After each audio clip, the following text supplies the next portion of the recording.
of advisors that slap me around and say, hey, look, if we just hold the course, stay the course, we have a hell of a business here. I mean, this was a hell, just think if you guys had this business and I gave it to you. I didn't even smart enough to sell it. I wasn't even that smart. We could have sold the distribution of this company to somebody. So anyway, that's number one. Number two, stupidity. Do you guys remember the RTC taking over savings and loans? Okay, now, I come from the, I'm sorry, that's the, is that the second one or the third one? No, that's the third one. The second one was nutritional supplements. So in all these sporting goods, you guys are probably too young for Joe Weider vitamins and protein powders. Big, yeah, oh yeah, they're still around. Yeah, they're in all the sporting goods stores, and they're big burly guys. It's that whole deal. Well, I said to myself as I walked in there, I see this nutritional thing happening. People are starting taking vitamins and protein powders and all that sort of thing. So I said, you know what we ought to do is there ought to be a competitor in this space that allows somebody to market to the weekend athlete. This guy's, big burly guys on the cover of this thing and all the pictures. And I said, let's market to tennis players, golfers, runners, bikers. Let's kind of create the Weekend Warrior protein pack and the Weekend Warrior vitamin program and the Weekend Warrior, products. And so I came out with this, and you know what I did? I said, I need a brand to kind of connect to. So I went to Wilson Sporting Goods, and Wilson Sporting Goods agreed for 5% of our sales to put their name on our product. Well, do I need to tell you anything more about distribution? Instant distribution to every tennis shop, every sporting goods store in the nation, like that. I mean, overnight we were a success.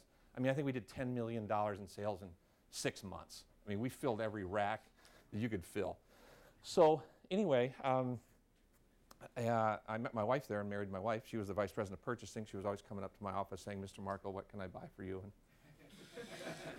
And her story would be different.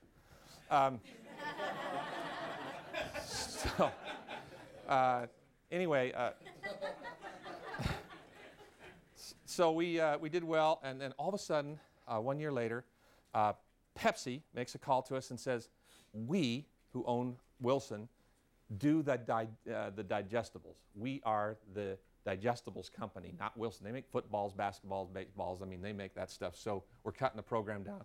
We're going to give you a check for $5 million. See you later, sue us. So I said to myself, well, we're out of business. Done. Shut the door. Close it off. Wait for the receivables. You think I'd have got this? I didn't go to school, remember? So it's proving itself in a big way here. So I shut this business down overnight. Just shut it down and said, that's over. We'll try another one. What did I have again? Distribution rights. I had receivables. I had contacts. I mean, we were shipping. We had good quality product. It was designed by several doctors at the University of Puget Sound that I'd hired. So I didn't even sell it. I just shut it down. Being stupid, I just shut the thing down. And what happened to the nutritional business right after that? About 1986, 87. What hit the roof though? What product? What was it? Begins with a G. It was invented in Florida by a football team. Gatorade. Gatorade, oh my God, this is the greatest phenomenon since mankind's ever been known. And all of a sudden, every company in America is trying to get into water drinks, nutritional products, get the nutrition back. It hit big time. And as a matter of fact, the company that I was so much bigger for was this guy that I think it's Maroney. He's got a car collection. He's worth a hell of a lot more than me. Marconi. Dick Marconi. Dick Marconi and I mean, he was in the business. I had blown way by him. He stayed in the course. He sold his business for $175 million. DNF Industries. So there you have it. Anyway, he stayed with the course, stayed in the nutrition industry, built a business out of it, and monetized it. Okay? I was just in it for the short swing. Spoke to him today. Huh? Spoke to him today. Did you? Yeah. He forgot who I was, I'm sure. I know who he is. Yeah. Anyway, Fad 3. So remember when the RTC was taking over savings and loans? Savings and loans, 1990. The RTC would walk in, wipe out an entire savings and loan. They'd come in, they tape all the desks shut. They take all the stuff on your desk and they send it to you in boxes later.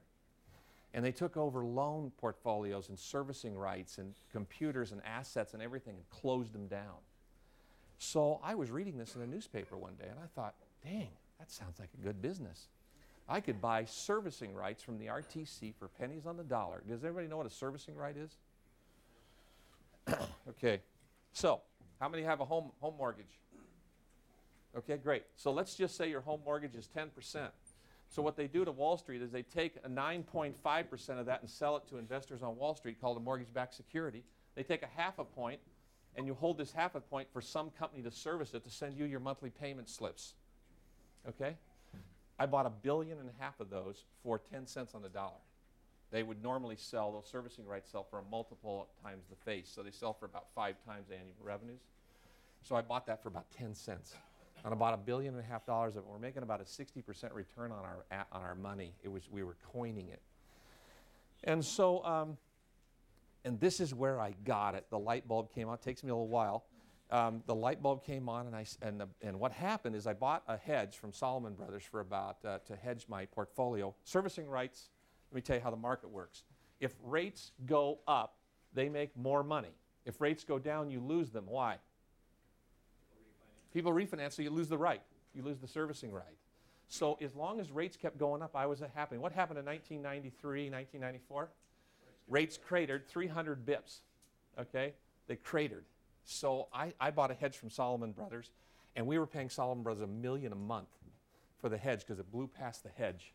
And I said, oh my God, I'm going to be personally broke forever. I mean, I'll be owing them the rest of my born days and my kids too. So we convinced Salomon Brothers to sell their hedge to us, and we bought back the hedge. And anyway, I said, you know, we're in a fundamentally good business. So as rates went down, what did I do? I got on the origination side. I started doing this business. Okay, so I switched. I put 10 offices throughout Southern California in the mortgage business back in 1993, and we began originating mortgages. And we were doing a lot of mortgages. And so anyway, what happened then, right after that, 6 months later, they dropped again. They hedged down 300 points, all in about a 12-month period. So now I lost 10 offices with all the money I spent here, putting people in the offices, and this portfolio now had been almost wiped out to literally not because everybody refinanced. And so I was nearly broke. I had $1 million left in the bank. That's all I had. And I said, you know what? This is a good business. This is really a good business. But I mean, I had overhead that was bigger than $1 million. So anyway, so what I did is I said, I need to survive.